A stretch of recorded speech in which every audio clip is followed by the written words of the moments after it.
घमंड ना कर जिंदगी में, तकदीर बदलती रहती है, आईना वही रहता है, बस तस्वीर बदलती रहती है। हाय दोस्तों, आज मैं आपको अकबर और बीरबल का एक किस्सा सुनाता हूं। 3 संत थे। वे प्रतिदिन राजा के महल के पास बने मंदिर में आते, भोजन करते और फिर आकर महल के साथ सटे बेंच पर विश्राम करते। यह उनकी दिनचर्या थी। राजा अपने महल से प्रतिदिन इन तीनों संतों को देखता था। उसे बहुत गुस्सा आया। ये संत हमारे ही मंदिर से भोजन करते हैं और फिर आकर मेरे महल की दीवार के साथ सटे बेंच पर ही विश्राम करते हैं। राजा ने फरमान जारी कर दिया कि कोई भी व्यक्ति मेरे इस महल के साथ सटे इस बेंच पर आकर के विश्राम नहीं करेगा, और उस फरमान को वहां चस्पा भी दिया। अगले दिन तीनों संत भोजन करने के उपरांत वहां आए, लेकिन जैसे ही उन्होंने फरमान पढ़ा, उन्हें बहुत बुरा लगा। वे सोचने लगे कि अब हम कहां जाकर के विश्राम करेंगे। तभी एक संत ने कहा कि चलो बीरबल के पास चलते हैं, वही हमारी समस्या का समाधान करेगा। तीनों संत बीरबल के पास आ गए। बीरबल को अपनी सारी समस्या सविस्तार समझा दी। बीरबल ने कहा, ठीक है, मैं आपकी समस्या का समाधान करूंगा, आपकी मदद करूंगा।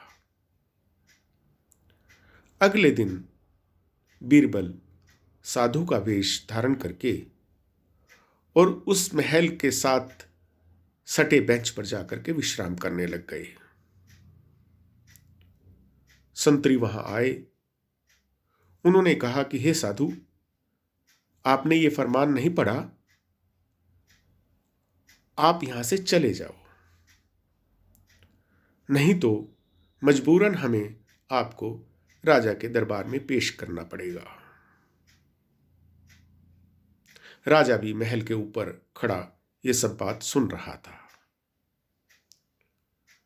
राजा उनकी इस बहस को सुनते सुनते नीचे आ गया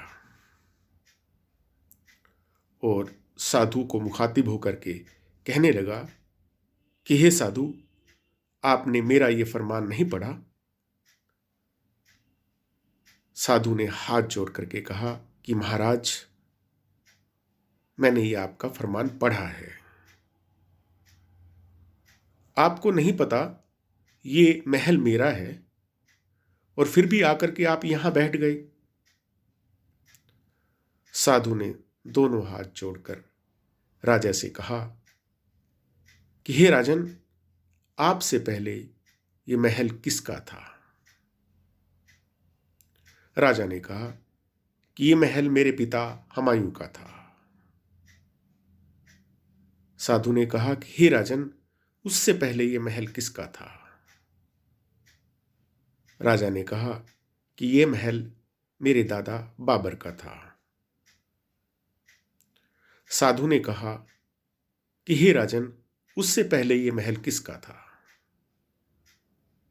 तो राजन ने कहा कि हे साधु, मेरे दादा ने ये महल इब्राहिम लोधी से विजय प्राप्त करके छीन लिया था। इससे पहले ये महल इब्राहिम लोधी का था। तो साधु ने कहा कि हे राजन, जब इब्राहिम लोधी ही नहीं रहे, बाबर भी नहीं रहे, हुमायूं भी नहीं रहे, उनका ये महल नहीं रहा, तो आपका ये महल कैसे रहेगा? जब हम मैं से मुखातिब होकर के कोई बात करते हैं तो वो बात अच्छी नहीं होती है, उसमें आत्मीयता नहीं होती है, उसमें ताकत नहीं होती है। जब मैं से हम पर आ जाते हैं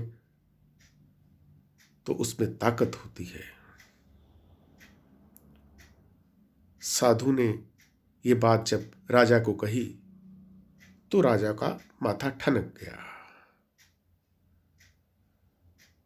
उसने उस साधु से कहा कि हे साधु, आप कोई साधारण साधु नहीं हैं, आप सच बताओ कौन हो। तो बीरबल ने अपना वास्तविक रूप दिखाते हुए राजा से कहा कि मैं ही आपका सेवक बीरबल हूं।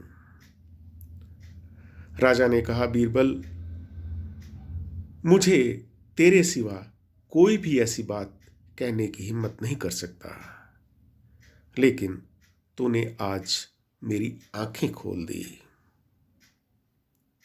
दोस्तों, मैं और हम में इतना ही फर्क होता है।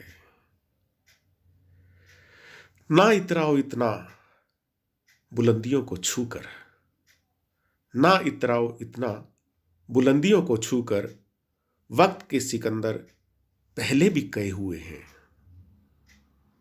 जहां होते थे शहंशाहों के महल, वहां आज उनके मकबरे बने हुए हैं। दोस्तों, मेरी ये वीडियो आपको कैसी लगी? आप लाइक, कमेंट, शेयर और सब्सक्राइब करें। मेरा चैनल है निष्ठा प्रे फॉर ह्यूमैनिटी।